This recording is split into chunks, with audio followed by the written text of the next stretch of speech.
शिवाय। मैं बैठा हूँ काशी में। ये वो स्थान है जिसे यहाँ पर बीच भी कहा जाता है। ये घाट जो है मेरे पीछे हैं सारे। हम नदी के इस पार आए हैं नाव में। और आखिर क्यों जीवन में आपको आने की ज़रूरत पड़ती है काशी में।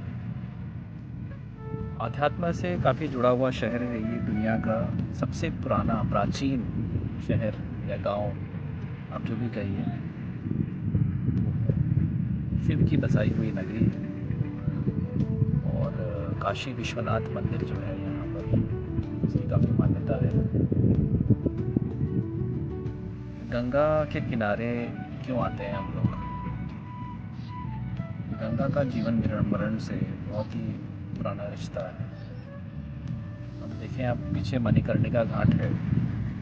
और मणिकर्णिका घाट में लोगों को आखिरी समय में लोग चाहते हैं कि उन्हें वहाँ पर जलाया जाए।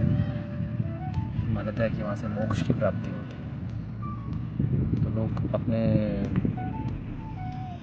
जीवन में जो उनसे गलतियाँ हुई होती हैं, कुछ पाप हो जाते हैं इंसानों से, उसका पश्चाताप करने के लिए यहाँ पर आते हैं अपने आखिरी क्षणों में।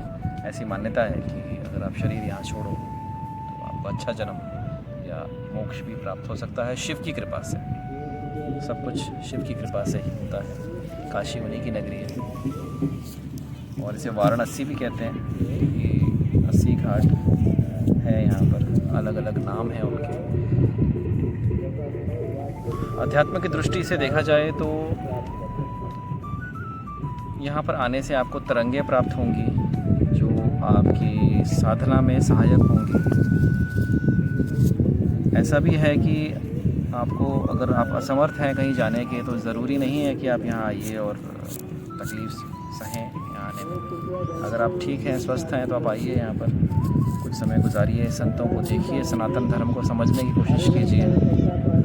ये बहुत ज़रूरी होता है हमारे जीवन में। कम से कम कभी तो आना चाहिए, 1 या 2 बार, जितना हो सके वैसे तो, लेकिन कम से कम 1 या 2 बार जीवन में कोशिश करनी चाहिए यहाँ पर आने की, देखने की। और भी बहुत सारे स्थान हैं हमारे भारतवर्ष में आध्यात्मिक। अब बात करते हैं कि ध्यान करने के लिए गंगा का घाट क्यों इतना सूटेबल होता है, या फिर ऐसी क्या प्रेरणा मिलती है हमें गंगा के घाट पे। नदी का जो पानी होता है, वैसे तो कोई भी नदी हो जिसका पानी बहता रहता है और बहाव है, जीवन का मतलब ही बहाव है। तो जिसने जन्म लिया है उसकी मृत्यु तो अवश्य होगी। हम लोग इस चीज़ से दूर भागने की कोशिश करते हैं कि मृत्यु शायद अभी टाइम है हमें, लेकिन हमें ये एक क्षण का नहीं पता, एक क्षण का भी नहीं पता। आप मणिकर्णिका घाट पे आइए, देखिए लोग किस तरह से जल रहे हैं। हर रोज़ 24 घंटे यहाँ पर अग्नि चलती रहती है। शरीर जो है वो समर्पित होते रहते हैं। तो ये जो हमें जीवन का जो काल मिला हुआ है, इसका हमें संपूर्ण उपयोग करना चाहिए भोले बाबा को याद करने में। ओम नमः शिवाय। कोई भी जाप, अगर आपने कोई गुरु से मंत्र लिया है तो उनका भी जाप, उस मंत्र का जाप, क्योंकि मंत्र के जाप करने से वो तरंगें पैदा होती हैं और आप ऐसे स्थानों पर पहुंच सकते हैं जो आप सोच नहीं सकते। क्योंकि हम जो सोचते हैं वही लॉ ऑफ अट्रैक्शन के थ्रू काम करता है। तो अगर आप कोई चैंटिंग कर रहे हैं तो वो चैंटिंग भी आपको हेल्प करेगी उस सिचुएशन में आने की।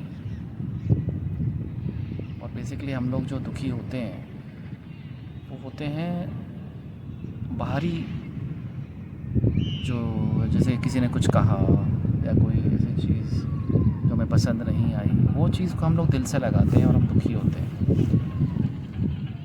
हमारी ध्यान साधना इस प्रकार की होनी चाहिए कि अगर हमको कोई कुछ अच्छा भी कहे तो भी आप उस चीज़ को ज़्यादा प्रसन्न ना होइए, और अगर कोई बुरा कहे तो उस चीज़ पे भी आप सम रहिए। देखिए अगर आप उसमें कुछ सीख सकते हैं।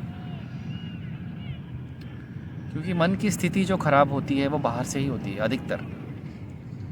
जो मन की स्थिति, जो हम दुख जो भोगते हैं वो हमारे बाहर के जो हमारे अटैचमेंट्स होते हैं उसकी वजह से हम भोगते हैं। दुख का कारण ही वो है। तो सिर्फ शिव शंकर को याद करिए, भोले बाबा को याद करिए। मंत्र की जो आपको दीक्षा प्राप्त हुई है आप उसे निरंतर सवेरे उठ के 4 बजे, 3:30 बजे वो तो और भी बेहतर करिए, क्योंकि कुछ पता नहीं होता है, जीवन का कुछ पता नहीं होता है, किसी का नहीं पता है। चाहे कोई राजा महाराजा हो, कोई कलेक्टर हो, वीआईपी हो, सब ने आकर लकड़ी ही पड़ेगी ऊपर और जल जाओगे। कड़वा सच है बट यही सच है। ओम नमः शिवाय।